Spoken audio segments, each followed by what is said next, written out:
Hello everyone, have you ever felt like you're just running in circles, working hard, but not really getting ahead financially? Today I'm going to share something that might just change the way you think about money forever, called Master the 6 Basic Rules of Investing. Whether you're struggling with debt, dreaming of quitting your job to travel the world, or simply want to secure a more comfortable future, this video is for you.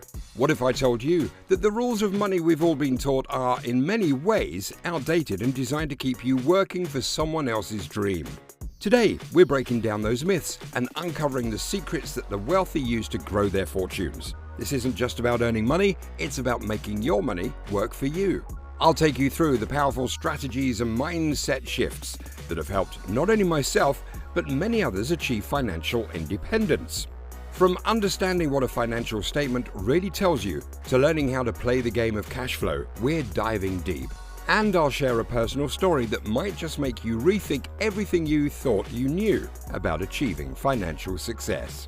So, grab a notebook, take a seat, and get ready to unlock the financial strategies that could lead you to a life of freedom and fulfillment. Please hit the subscribe button and like this video. Let's get started on transforming your financial future today. I recently fell in love with a book titled Fake Money, Fake Teachers, Fake Assets. It discusses the idea of using money you've borrowed to build wealth. However, this strategy isn't suitable for everyone. You must really understand money to succeed with this method. It's a powerful way to get rich, but it also has its dangers. But why do wealthy people pay so little in taxes? It's because there are different types of money you can make. They don't teach you this in school. The first type is what you earn from a regular job. If you work a job, you end up paying a lot of taxes. Next, there's money from buying and selling things like houses or stocks. For instance, you might buy a house at a low price and sell it for more. I don't focus on this kind of income. This money is taxed in a different way. What wealthy people aim for is called passive income or cash flow. It's money that keeps coming in even when you're not working every day. This money flows from investments straight into our pockets. That's the game we play, and it's a big reason why some wealthy individuals pay less in taxes. Our schools don't often teach us enough about money, which is really disappointing. Even though some classes on financial literacy are offered, they don't truly help us grasp how money works. Our education system is missing something important. Let's discuss something that matters to everyone. No matter if you're rich or poor, young or old, it's called financial education.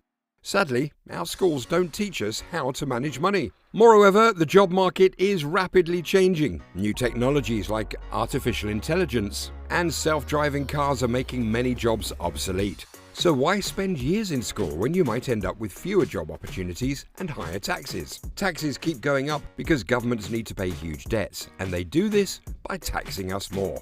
Now, let's talk about debt. Many people say to avoid it, but here's a twist. Since 1971, when the US dollar stopped being supported by gold, money has essentially become a type of debt. The wealthy use this fact to their advantage. They use debt to build wealth. This approach is controversial. While the wealthy can use debt to get ahead, the average person often gets buried under it because they don't understand how to manage their finances. I recommend investing in a variety of things, like stocks, bonds, mutual funds, and ETFs for the long haul. But think about it. Why keep your money in a system where its value keeps dropping because the government prints more money and keeps interest rates low? With machines now trading stocks faster than we can blink, it's hard for the average person to keep up. Often the financial advice you hear doesn't fit our times. My advice, particularly to young people, is to think critically about your situation. Many young folks chase high-paying jobs, but is that really enough in today's economy? Everyone wants the basics: to pay rent, eat well, and live comfortably. Then, many also dream of having a big house and a fancy car. But this focus is why many end up without any savings. I once encouraged a colleague to take an accounting class for just 2 days. I wanted her to start thinking about investing, about growing assets rather than just earning money. It didn't change everything overnight, but it started something. More importantly, it shifted her focus towards building assets rather than just earning. For a long time, I only cared about earning more, get a better job, make more money, work longer hours. But then, after we got into investing in properties, I had a realization. What if, instead of just trying to earn more, we focused on acquiring assets that could generate income on their own?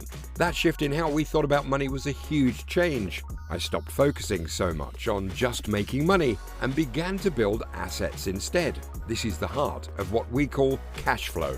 Understanding risk begins with looking at yourself. The biggest risk isn't the investment, it's actually you. I invest a lot in real estate, which some people think is risky. But just sticking to what seems like safe investments like ETFs doesn't teach you much. Real estate, however, is a real education because you learn from the mistakes you make. Think about this. Isn't it risky to give your hard-earned money to someone you barely know, or to rely on a job where you could be let go any day? This challenges you to rethink what risky really means. Consider the pensions of school teachers, firefighters, and those with 401ks. Many are in trouble because their funds weren't handled well, and the Federal Reserve, which is run by very educated people, hasn't made the best decisions lately. Some people hold the Federal Reserve in high regard, but I see it differently. When you go to a bank, the banker doesn't ask to see your report card. They want to see your financial statement. That's why understanding your financial statement is so important. It's at the core of our game. Cash flow, which is different from Monopoly. Monopoly taught me the basics through play, but my rich dad taught me even more about real financial statements. In our game of cash flow, you use a financial statement too. It shows your income, expenses, assets, and liabilities, but the game also helps you understand more about the wider financial world. Understanding your financial statement is really important, especially if you want to be an entrepreneur or a wealthy business person. It's shocking, but 99% of students who finish high school or college don't know what a financial statement is. They might know their credit scores, but not this.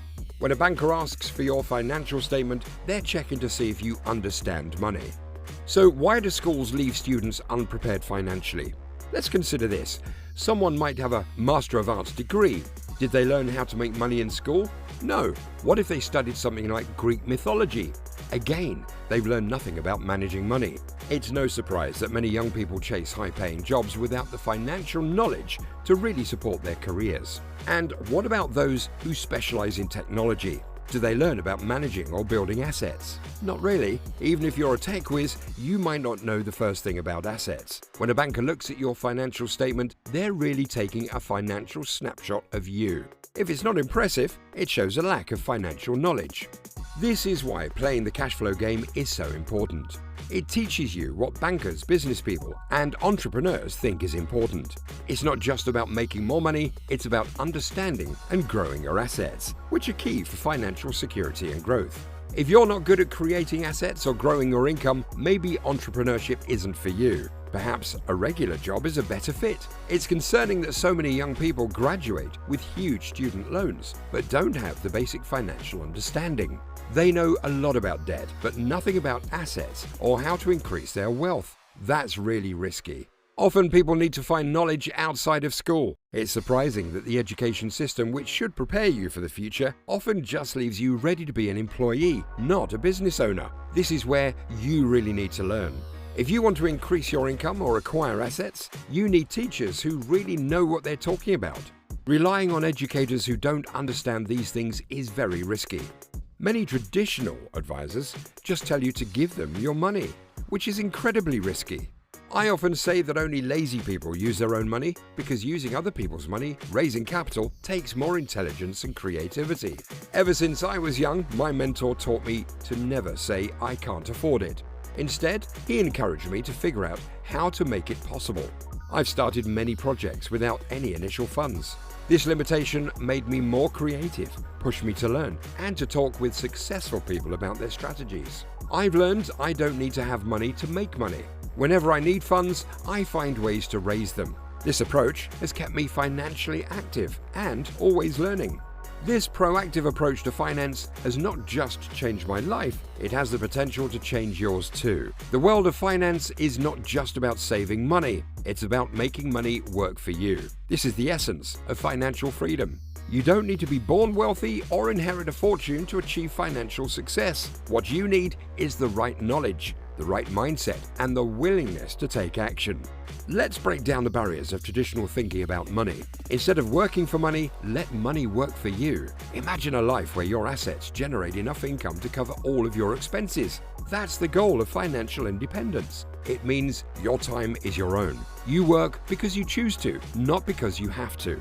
Ask yourself, what am I doing today to build my financial knowledge and independence? The path to financial freedom is not taught in schools, it's learned through experience, through games like cash flow, and by seeking knowledge from those who have walked this path before. Embrace the mindset of continuous learning and curiosity. Be the person who asks, how can I afford it? Instead of saying, I can't afford it. Challenge yourself to think outside the box, to innovate, and to learn from both successes and failures. Remember, the greatest investment you can make is in yourself. Your financial education is the most powerful tool you have. Use it to build wealth, to create opportunities, and to secure your future. The journey to financial freedom is challenging, but it's also rewarding. Start today and take control of your financial destiny. Let's change the game together. Please subscribe, like, and drop your thoughts in the comment section. Here's to your investing success. Profitable investing.